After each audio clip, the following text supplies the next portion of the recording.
The morning sun spilled across the chrome edges of Maplewood Diner, a place where the smell of butter and syrup usually promised warmth and comfort. But on this particular day, the light couldn't erase the darkness that crept into the hearts of a few cruel boys. At a booth near the window sat a girl in a wheelchair, her plate of pancakes resting in front of her like a fragile shield against the world. Her name was Clara, and though her face carried the quiet strength of someone who had endured much, her trembling hands betrayed her unease. The boys at the next booth didn't just laugh at her. They crossed a line that should never be crossed. One of them slapped the plate from her lap, sending the food crashing to the tiled floor, and another pushed her wheelchair back with a mocking shove. The diner froze. The laughter of the bullies rang louder than the clatter of falling plates. Clara's eyes welled with tears she tried so hard to hold back, but humiliation burned hotter than pain. If you believe that kindness should always conquer cruelty, that second chances matter, and that no one deserves to be treated this way, take a moment right now to like this video, comment, share it with others, and subscribe to Kindness Corner. Together, we can remind the world that compassion is stronger than hate. Clara's life had never been easy. She was born with a spinal condition that left her reliant on a wheelchair, but her parents always told her that her spirit was meant to soar, even if her legs could not. She clung to that belief, though the world often seemed determined to crush it. Every day, she faced quiet stares, whispered remarks, or the pitying smiles of strangers who couldn't imagine her life. But what she faced that morning in the diner went far beyond pity. It was cruelty sharp enough to wound the soul. As the boys jeered, others in the diner lowered their heads. Some shook their heads in disapproval but did nothing. The waitress, her hands full of coffee cups, froze in the aisle, fear etched on her face. Clara bent down awkwardly, trying to gather her pancakes with trembling hands, desperate not to make more of a scene. That's when another hand reached down, not rough, not mocking, but gentle. An older man, gray at the temples, quietly picked up the plate and set it back in front of her. "Don't mind them," he whispered, but his eyes darted nervously toward the gang of teenagers. The man's kindness was a small candle flickering in a room full of shadows, but Clara still felt exposed, broken in ways no one could see. She sat quietly after that, her appetite gone, her throat tight with unspoken words. She wanted to ask why the world worked this way, why people thought it was acceptable to torment those who were different. Her heart thudded in her chest with each burst of laughter from the bullies, who now bragged loudly about their bravery, oblivious to the cruelty of their actions. Clara closed her eyes and prayed for the hour to pass quickly, for the nightmare to end.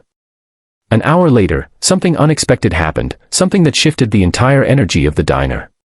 It began as a low rumble, almost like thunder. Heads turned toward the wide glass windows as the sound grew louder, more distinct. Dozens of motorcycles rolled into the parking lot, their chrome glinting under the daylight. The sight alone was enough to make conversations hush and forks freeze in midair.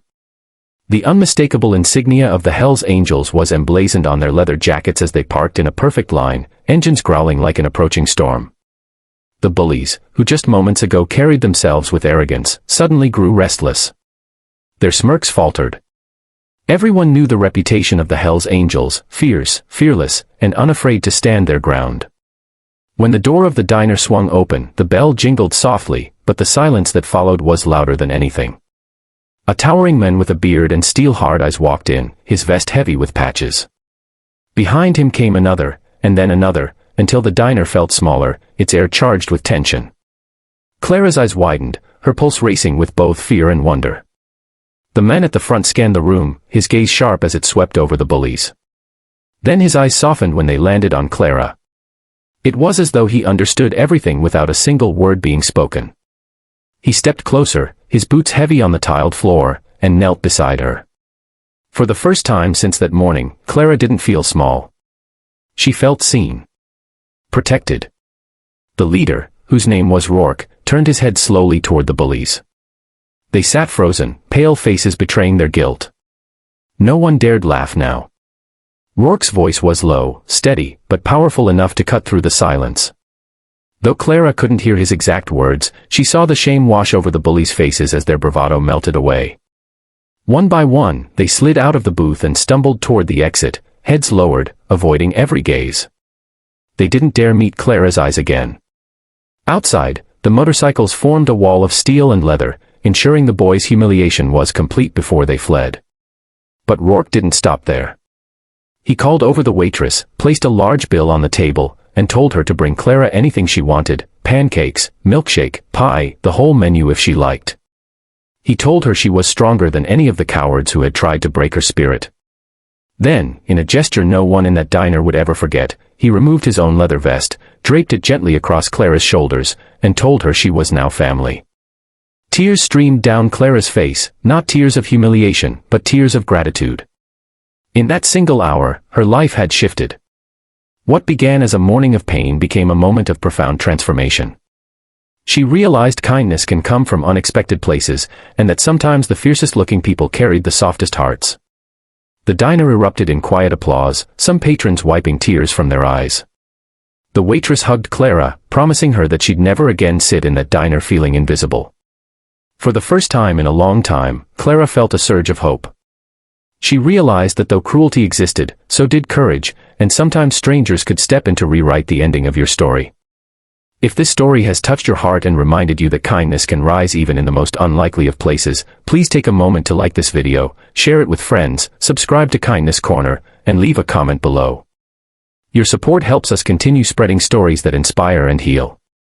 Before we end, I have one special request. Comment below what you would have done if you were in that diner that day. Would you have stood up for Clara? Your words might inspire someone else to act with courage when the moment comes.